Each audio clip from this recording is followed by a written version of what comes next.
এই ভিডিওটা দিয়ে ফিজিক্যাল সায়েন্স ক্লাস 9-এর গাণিতিক সমস্যাগুলোর সমাধান করার চেষ্টা করব। আর ভৌত বিজ্ঞানের যে অঙ্কগুলো পরীক্ষায় আসবে তা থেকে নাম্বার পাওয়ারও চেষ্টা করব। প্রথম ফর্মুলাটা হচ্ছে ঘনত্ব, ভর বাই আয়তন। অর্থাৎ ভরকে আয়তন দিয়ে ভাগ করলে ঘনত্ব পাওয়া যায়। ফর্মুলা হচ্ছে D equals to M by V. এখানটা লিখবে তোমরা ডি ইজ ইকুয়াল টু ঘনত্ব, এম এর পাশে লিখবে ভর, এম মানে আণবিক গুরুত্ব নয় এখানে। আচ্ছা, ভি এর পাশে লিখবে আয়তন। দ্বিতীয় ফর্মুলাটা যেটা ব্যবহার করব ওজন, ভর ইন্টু অভিকর্ষজ ত্বরণ, W is equal to M G. এখানটা লিখবে ডব্লিউ ইকুয়ালস টু ওজন, এম ইকুয়ালস টু লিখবে ভর, আর জি ইকুয়ালস টু অভিকর্ষজ ত্বরণ। এবার ত্বরণ, বেগের পরিবর্তন বাই সময়। বেগের পরিবর্তন মানে V minus U by T. এটা গুণ করে সাজালে হয় V equals to U plus AT. এখানটা লিখবে ভি ইকুয়ালস টু অন্তিম বেগ, এখানটা লেখো অন্তিম বেগ। ইউ ইকুয়ালস টু প্রাথমিক বেগ। এ এর পাশে লিখবে ত্বরণ, আর টি এর পাশে লিখো প্রয়োজনীয় সময়। পরের সূত্রটা হচ্ছে বল ইজ ইকুয়াল টু ভর ইন্টু ত্বরণ। বল হচ্ছে এফ, ভর হচ্ছে এম, আর এ। এখানে লিখবে বল, এফ ইকুয়ালস টু বল, এম ইকুয়ালস টু ভর, আর এর জায়গায় লিখবে ত্বরণ। নিউটন মানে হচ্ছে 1 KG into 1 metre per second square. 1 dyne মানে হচ্ছে 1 গ্রাম ইন্টু 1 সেন্টিমিটার স্কোয়ার। আচ্ছা, গতি কয়েকটা আরও ফর্মুলা এখানে আছে। V equals to U plus at, V square equals to U square plus 2as, S is equal to UT plus half এটি square.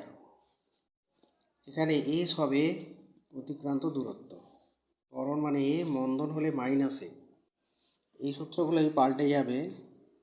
যদি মন্দন থাকে কমে যায় বেগ, তাহলে V equals to U minus AT লিখবে। V square equals to U square minus 2as, এখানটা এস লিখবে, লেখা নেই এই যে এস, এখানটা লিখবে S equal to UT minus half এটি স্কোয়ার। আচ্ছা, কোনো অঙ্কে লেখা যদি থাকে স্থির অবস্থা যদি থাকে, তাহলে তোমরা ওই অঙ্কে ইউ সমান 0 ধরবে।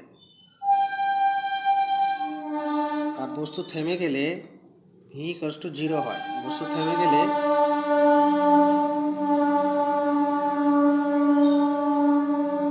ভি ইকুয়ালস টু 0 হয়। এরপরের ফর্মুলা চাপ। চাপ ইজ ইকুয়াল টু বল বাই ক্ষেত্রফল, বল বাই ক্ষেত্রফল। P equals to F by A. এখানে এ মানে ক্ষেত্রফল, পি মানে বল, পি মানে চাপ, প্রেশার, আর এফ মানে বল, ফোর্স। এই যে তরল আছে একটা পাত্রের মধ্যে এইচ গভীরতায়, যার ঘনত্ব ডি। এইচ গভীরতায় একটা বিন্দু আছে, তার চাপের ফর্মুলা হচ্ছে এইচ ডিজি।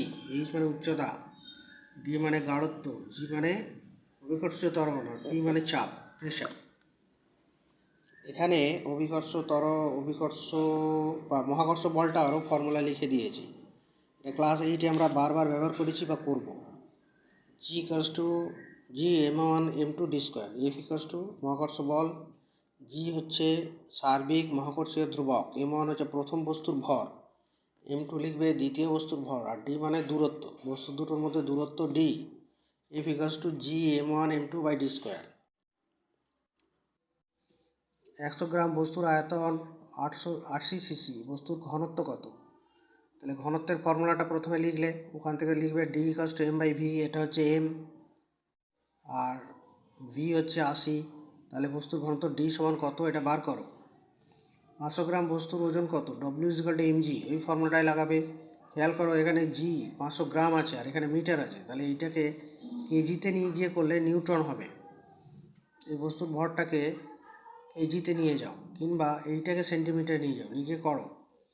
বেগ, পরের কোয়েশ্চেনটা, বেগ 20 সেন্টিমিটার পার সেকেন্ড থেকে বেড়ে 40 সেন্টিমিটার পার সেকেন্ড হলো, তাহলে 10 সেকেন্ড সময়ে ত্বরণ কত? ত্বরণ মানে এ বার করতে বলা হচ্ছে, এটা হচ্ছে ইউ, এটা হচ্ছে ভি, আর টি হচ্ছে 10 second. 10 second U V, A কত? A equals to V minus U by T.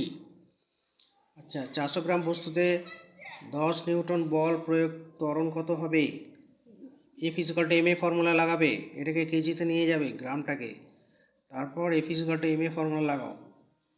2 metre per second square into 100 gram = dyne. Dyne হতে গেলে গ্রাম আর সেন্টিমিটার হতে হয়, তাহলে এইটা পরের লাইনে লিখবে 200 সেন্টিমিটার পার সেকেন্ড স্কোয়ার ইন্টু 100, গুণ করলে যত হয় সেটা ডাইন। 100 সেন্টিমিটার ক্ষেত্রফলে 10⁴ ডাইন বল প্রয়োগ করা হলে চাপ কত? চাপের ফর্মুলা P = F/A। এটা হচ্ছে A ক্ষেত্রফল, আর এটা হচ্ছে P বল, সরি F তোমার P বার করতে বলা হবে। A F, তাহলে P কত? P এর ফর্মুলা F/A, ফর্মুলা লাগিয়ে অঙ্কগুলো করে ফেলি।